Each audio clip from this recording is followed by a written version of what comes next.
Assalamualaikum, selamat datang di Nawasana Channel. Hari ini saya akan melanjutkan membacakan novel yang berjudul Terpaksa Menikahi Bad Boy, bab 73. Jangan lupa di like, komen, dan subscribe ya. Selamat menikmati. Zahran seperti sedang mengalami sleep paralysis atau ketindihan. Dia terlihat gelisah dan ingin menyerukan nama Shanum, tapi dadanya begitu sesak dan bibirnya keluh. Walau segan, akhirnya Shanum pun menggoyahkan tubuhnya.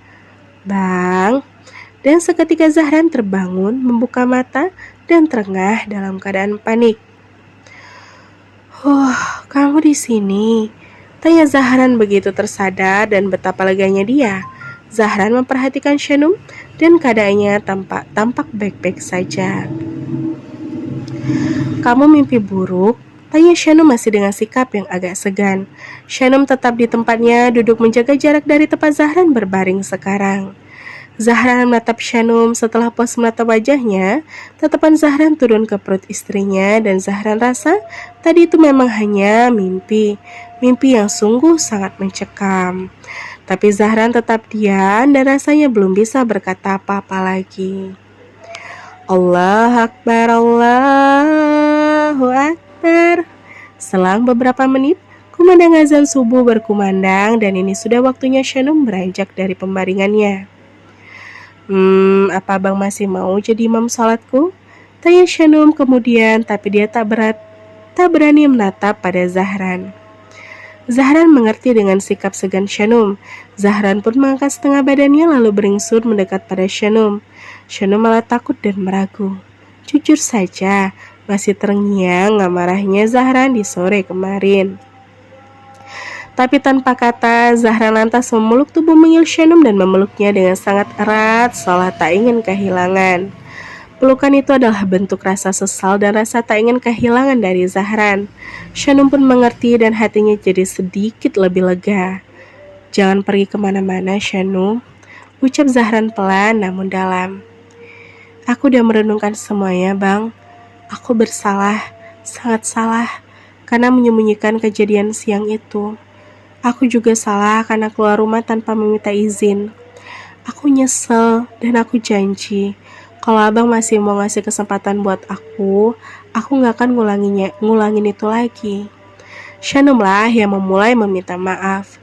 Shanum menggerakkan tangannya di punggung Koko Zahran yang larut dalam pelukan itu.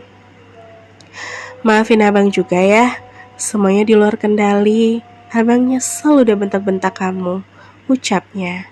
Shanum tersenyum lega. Dia rasa permasalahan memang sudah selesai dengan saling mengucapkan kata maaf.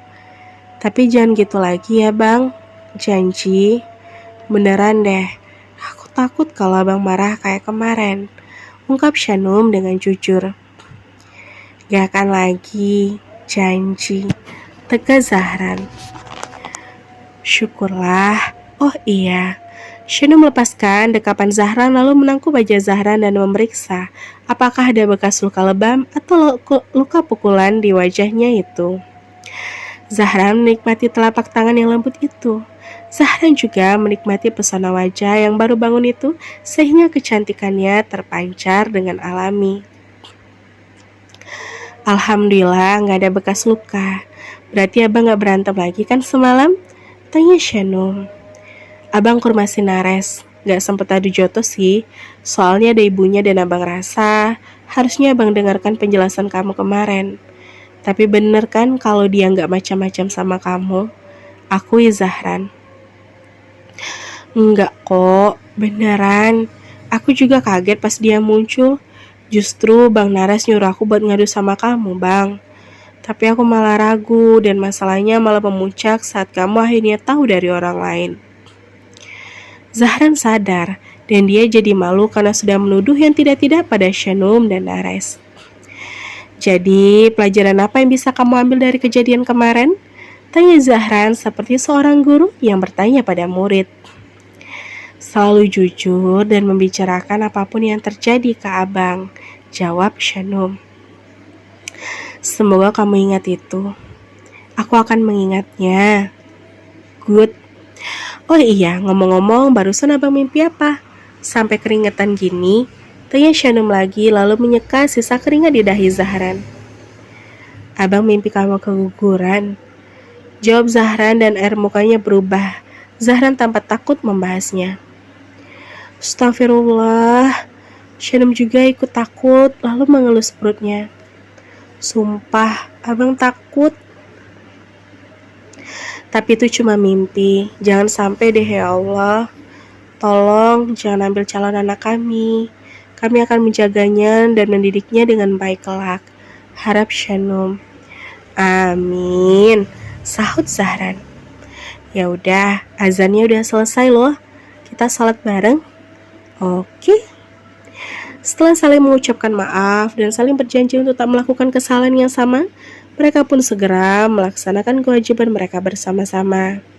Zahran kembali menjalankan tugasnya sebagai imam dan Shanum setia menjadi makmumnya. Masalah selesai. Dengan saling bicara dan saling mendengar, dan solusi terbaik setelah masalah terlanjur timbul adalah saling meminta maaf dan memaafkan. That's all. Setelah masalah mereda, akhirnya Shanum mau diajak check up ke dokter. Zahran sudah meminta izin datang terlambat pada papanya karena sangat semangat membawa Shanum pergi ke dokter. Shanum terbaring di pembaringan di ruangan dokter kandungan itu. Sebuah alat transduker menggelitiki mengitari perutnya yang masih tampak rata. Tapi di layar monitor sudah terlihat kantung rahim bersama dengan setitik objek yang merupakan embrio yang semakin berkembang. Itu dia. Sejauh ini janinnya berkembang dengan baik. Jika mengacu pada hari terakhir kamu datang bulan, diperkirakan saat ini usia kandungan kamu sudah memasuki minggu ke-6, kata seorang dokter yang sedang melakukan pemeriksaan pada Shanum. Mendengar penjelasan dokter, Shanum dan Zahran sama-sama ikut berdebar dan ada rasa tak percaya kalau janin itu memang benar-benar ada. Usianya sudah sekitar 6 minggu. Minggu ke-6, tanya Zahran dengan antusias. Iya, di masa trimester pertama ini adalah masa yang cukup rentan. Walau gejala mual muntah adalah sesuatu yang biasa, tapi jangan dianggap remeh juga ya. Asupan nutrisi harus selalu terpenuhi. Dan satu lagi, perhatian dari pasangan adalah obat dari segala obat untuk si calon ibu. Tutur sang dokter. Namanya Dokter Niar. Dia adalah dokter yang menyenangkan. Setuju banget sama dokter. Gumam Shanum lalu terkekeh mendengar kalimat terakhir dari Dokter Niar. Apalagi kalau hamil anak pertama, peran suami sangat krusial sekali ya. Dan kalian ini adalah pasangan muda.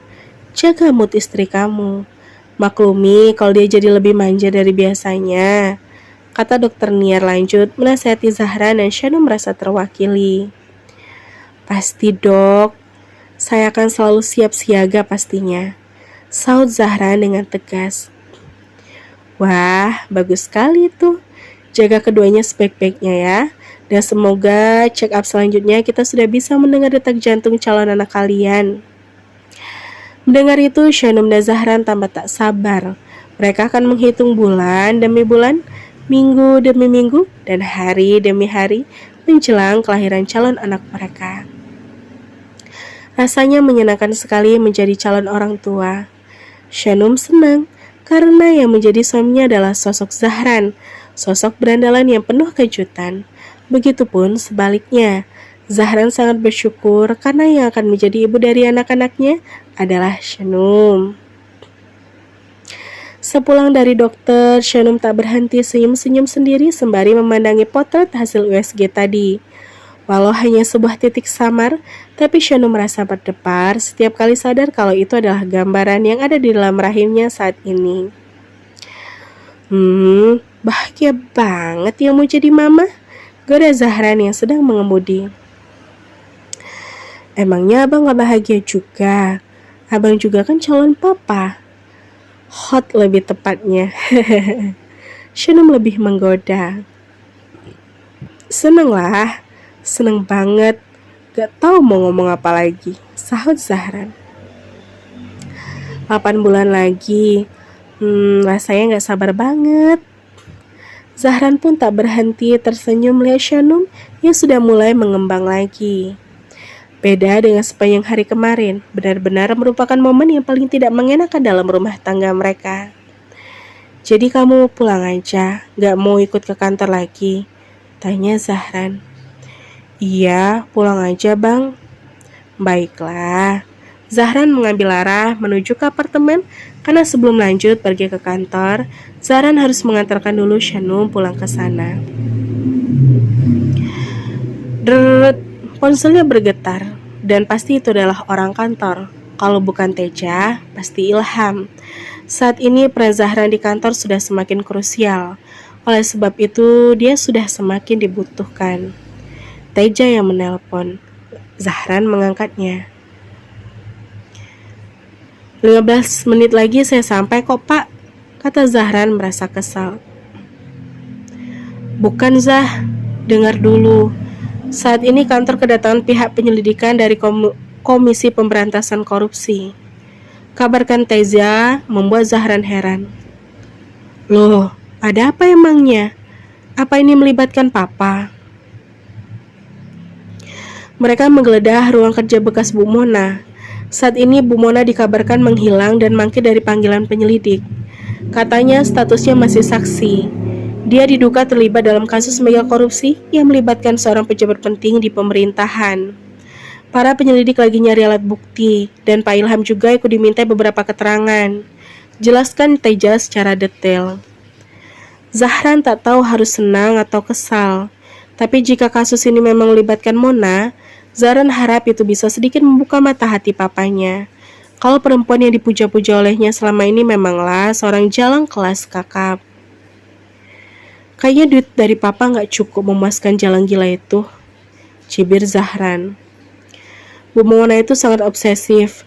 Dia menerima aliran dana senilai puluhan miliar. Setidaknya begitulah berita yang beredar, kata Teja. Syukurinlah, semoga ini bisa bikin papa sadar. Semoga, Zah. Setelah mengantar istri saya akan segera ke sana secepatnya. Oke, Zah. Obrolan sudah berakhir dan ternyata Teja hanya mengabarkan kabar memuakan tentang Mona. Ada apa, Bang? Tanya Shanum yang diam-diam menyimak. Soal si Mona, dia terlibat kasus mega korupsi pejabat pemerintah. Waduh, terus? Statusnya masih saksi, tapi kayak katanya dia tiba-tiba menghilang. Penyidik malah datang ke kantor buat menggeledah berkas ruang kerjanya. Padahal mungkin tuh gak ada sangkut pautnya sama kasus korupsi itu. Wah, semoga masalahnya segera selesai deh.